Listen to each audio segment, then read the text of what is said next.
Êxodo 34, do verso 1. Disse o Senhor a Moisés: Tare 2 tábuas de pedra semelhantes às primeiras, e nelas escrevereis as palavras que estavam nas primeiras tábuas que você quebrou. Esteja pronto pela manhã para subir ao monte Sinai, e lá mesmo, no alto monte, apresente-se a mim. Ninguém poderá ir com vocês, nem ficar em lugar algum do monte. Nem mesmo ovelhas e bois deverão pastar diante do monte. Verso 4. Assim Moisés lavrou 2 tábuas de pedra, semelhantes às primeiras, e subiu ao monte Sinai, logo de manhã, como o Senhor lhe havia ordenado, levando nas mãos as 2 tábuas de pedra. Então o Senhor desceu na nuvem, permaneceu ali com ele e proclamou o seu nome, o Senhor. E passou diante de Moisés, proclamando: Senhor, Senhor, Deus compassivo e misericordioso, paciente e cheio de amor e de fidelidade, que mantém o seu amor a milhares e perdoa a maldade, a rebelião e o pecado. Contudo, não deixa de punir o culpado, castiga os filhos e os netos pelo pecado de seus pais, até a terceira e a quarta gerações. Imediatamente, Moisés prostrou-se com o rosto em terra e o adorou, dizendo: Senhor, se de fato me aceitas com agrado, que o Senhor nos acompanhe. Mesmo sendo esse um povo obstinado, perdoa a nossa maldade e o nosso pecado, e faze de nós a tua herança. Faço com você uma aliança, disse o Senhor. Diante de todo o seu povo, farei maravilhas jamais realizadas na presença de nenhum outro povo do mundo. O povo no meio do qual você habita verá a obra maravilhosa que eu, o Senhor, farei. Obedeça às ordens que hoje lhe dou. Expulsarei de ti de você os amorreus, os cananeus, os hititas, os fariseus, os heveus e os jebuseus. Acautele-se, para não fazer acordo com aqueles que vivem na terra para a qual você está indo, pois eles se tornariam uma armadilha. Ao contrário, derrube os altares deles, quebre as suas colunas sagradas e corte os seus postes sagrados. Êxodo 34, verso 14. Nunca adore nenhum outro Deus, porque o Senhor, cujo nome é zeloso, é de fato Deus zeloso. Verso 15. Acautele-se. Essa palavra está me pegando. Acautele-se. Deve ser isso. Acautele-se para não fazer acordo com aqueles que já vivem na terra, pois quando eles se prostituírem, seguindo os seus deuses, eles oferecerem sacrifícios, convidarão você e poderão levá-lo a comer dos seus sacrifícios, e a escolher para os seus filhos mulheres dentre as filhas deles. Quando elas se prostituírem, seguindo os seus deuses, poderão levar os seus filhos a se prostituir também. Não faça ídolos de metal para você. Celebre a festa dos pães sem fermento. Durante 7 dias, coma pão sem fermento, como lhe ordenei. Faça isso no tempo certo, no mês de Abibe, porquanto aquele mês você saiu do Egito. O primeiro a nascer de cada ventre me pertence. Todos os machos, dentre as primeiras crias dos seus rebanhos, bezerros, cordeiros e cabritos. Resgate com um cordeiro cada primeiro jumentinho que nascer. Mas, se não o resgatar, quebre-lhe o pescoço. Resgate todos os seus primogênitos. Ninguém compareça perante mim de mãos vazias. Trabalhe 6 dias, mas descanse no 7º, tanto na época de arar, como na da colheita. Celebre a festa das semanas, na ocasião dos primeiros frutos da colheita do trigo, e a festa do encerramento da colheita, no fim do ano. 3 vezes por ano, todos os homens do seu povo comparecerão diante do soberano, o Senhor, o Deus de Israel. Expulsarei nações diante de você e ampliarei o seu território. Quando você subir 3 vezes por ano para apresentar-se ao Senhor, o seu Deus, ninguém cobiçará a sua terra. Verso 25. Não me ofereça o sangue de nenhum sacrifício misturado com algo fermentado, e não deixe sobra alguma do sacrifício da festa da Páscoa até a manhã seguinte. Traga o melhor dos primeiros frutos da terra ao santuário do Senhor, o seu Deus. Não cozinhe um cabrito no leite da própria mãe. Disse o Senhor a Moisés: escreva essas palavras, porque é de acordo com elas que faço aliança com você e com Israel. Moisés ficou ali com o Senhor 40 dias e 40 noites, sem comer pão e sem beber água, e escreveu nas tábuas as palavras da aliança, os 10 mandamentos. Ao descer do Monte Sinai com as 2 tábuas da aliança nas mãos, Moisés não sabia que o seu rosto resplandecia por ter conversado com o Senhor. Quando Arão e todos os israelitas viram Moisés com o rosto resplandecente, tiveram medo de aproximar-se dele. Também, né? Na época não tinha LEDs. Verso 31. Ele, porém, os chamou, Arão, e os líderes da comunidade atenderam. E Moisés falou com eles. Depois todos os israelitas se aproximaram, e ele lhes transmitiu todos os mandamentos que o Senhor lhe tinha dado no Monte Sinai. Verso 33. Quando acabou de falar com eles, cobriu o rosto com um véu. Toda vez que entrava para estar na presença do Senhor e falar com ele, tirava o véu até sair. Sempre que saía e contava aos israelitas tudo o que lhe havia sido ordenado, eles viram que o seu rosto resplandecia. Então, de novo, Moisés cobriu o rosto com o véu até entrar de novo para falar com o Senhor. Agora é capítulo 35, verso 1. Está no livro de Êxodo, tá bom? Antigo Testamento. Moisés reuniu toda a comunidade de Israel e disse a ela: essas são as coisas que o Senhor os mandou fazer. Em 6 dias qualquer trabalho poderá ser feito, mas o 7º dia lhe será santo, um sábado de descanso consagrado ao Senhor.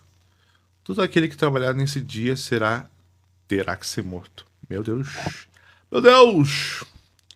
Nem sequer acenda fogo em nenhuma de suas casas no dia de sábado. Disse Moisés a toda a comunidade de Israel: foi isso que o Senhor ordenou. Separem dentre os seus bens uma oferta para o Senhor. Todo aquele que de coração estiver disposto trará como oferta ao Senhor ouro, prata em bronze, fios de tecido azul, roxo e vermelho, linho fino e pelos de cabra, peles de carneiro tingidas de vermelho e couro, madeira de acácia, óleo para iluminação, especiarias para o óleo da unção e para o incenso aromático, pedra de ônix e outras pedras preciosas, para serem encravadas no colete sacerdotal e no peitoral. Benção, né? Isso aqui, eu tô lendo a Bíblia 365, é uma Bíblia que tem uma porção do Antigo Testamento, uma porção do Novo Testamento, uma porção de Salmos e Provérbios. Qual que é a mágica dessa Bíblia? É que uma média de 15 minutos por dia de leitura, a gente consegue fazer a leitura de toda a Bíblia. Então, aqui, ó. Hoje é o dia 43. 43 de 365. Então, rapidamente, né? Eu peguei uma porção aí do Antigo Testamento. Rapidamente, uma porção do Antigo Testamento.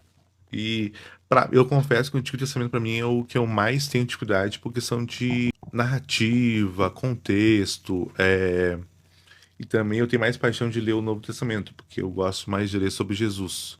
Só que no Antigo Testamento a gente entende com mais intensidade o quanto a ação de Jesus na Terra, o que Jesus fez na Terra, fez por nós, foi incrível. Muitas dessas coisas que a gente está lendo aqui, de instruções para o povo de Israel, é mais uma curiosidade histórica. A gente não aplica isso no dia a dia. A gente praticamente Volta a minha primeira fala, né? A gente entende o como era no passado e para entender a importância de que a nossa realidade mudou por causa de Jesus. Então vamos ler aqui Mateus 27. Mateus 27, 15. O verso é 15. Por ocasião da festa, era costume do governador soltar um prisioneiro escolhido pela multidão. Eles tinham naquela ocasião um prisioneiro muito conhecido chamado Barrabás. Pilatos perguntou à multidão que ali se havia reunido: Qual deste vocês querem que solte, Barrabás ou Jesus?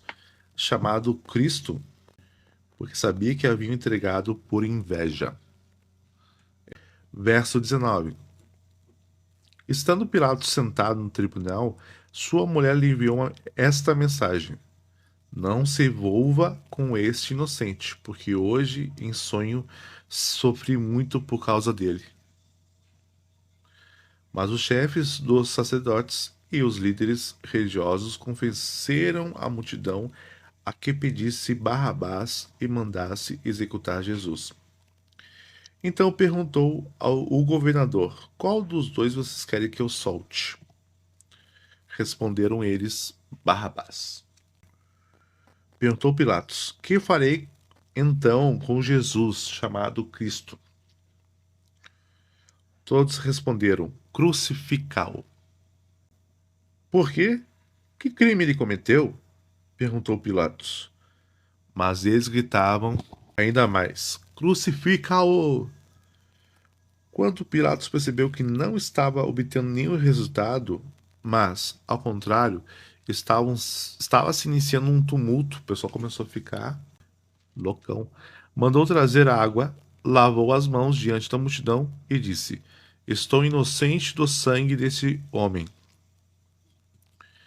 A responsabilidade é de vocês. Verso 25: Todo o povo respondeu: Que o sangue dele caia sobre nós e sobre nossos filhos. Eita! Acho que é um costume ali da época, né? De pronunciar isso.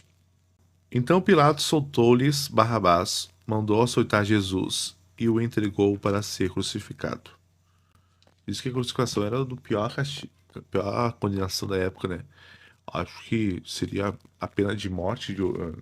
Nossa, hoje. Verso 27. Então, os soldados do governador levaram Jesus ao pretório e reuniram toda a tropa ao seu redor. Tiraram-lhe as vestes e puseram nele um manto vermelho. Fizeram uma coroa de espinhos e a colocaram em sua cabeça. Puseram uma vara em sua mão direita e, ajoelhando-se diante dele, zombavam: Salve, Rei dos Judeus! Cuspiram nele e, tirando-lhe a vara, batiam-lhe com ela na cabeça. Eita! Depois de terem zombado dele, tiraram-lhe o manto e vestiram-lhe suas próprias roupas. Então o levaram para crucificá-lo. Então vamos ler Salmo 33, verso 12. Como é feliz a nação que tem o Senhor como Deus, o povo que ele escolheu para lhe pertencer. Dos céus olha o Senhor e vê toda a humanidade. Do seu trono ele observa todos os habitantes da terra. Ele que forma o coração de todos, que conhece tudo o que fazem. Nenhum rei se salva pelo tamanho do seu exército. Nenhum guerreiro escapa por sua grande força. O cavalo é vã esperança de vitória. Apesar da sua grande força, é incapaz de salvar. Mas o Senhor protege aqueles que o temem, aqueles que firmam a esperança do seu amor, para livrá-los da morte e garantir-lhes vida, mesmo em tempo de fome. Nossa esperança está no Senhor. Ele é nosso auxílio e a nossa proteção. Nele se alegra o nosso coração, pois confiamos no seu santo nome. Esteja sobre nós o teu amor, Senhor, como está em ti a nossa esperança. Vamos lá então, a leitura de Provérbios. Agora para finalizar, bem tranquilo, né? Para a gente finalizar a leitura de Provérbios, é o capítulo 9, é o versos do 1 ao 6. A sabedoria construiu sua casa, ergueu suas 7 colunas, matou animais para a refeição, preparou seu vinho e arrumou sua mesa. Enviou suas servas para fazerem convites, desde o ponto mais alto da cidade, clamando: Venham todos os inexperientes, aos que não têm bom senso, ela diz: Venham comer a minha comida e beber o vinho que preparei. Deixem a insensatez e vocês terão vida. Andem pelo caminho do entendimento. Obrigado a todo mundo, então. Fique com Deus. Deus abençoe suas vidas grandemente. Amém.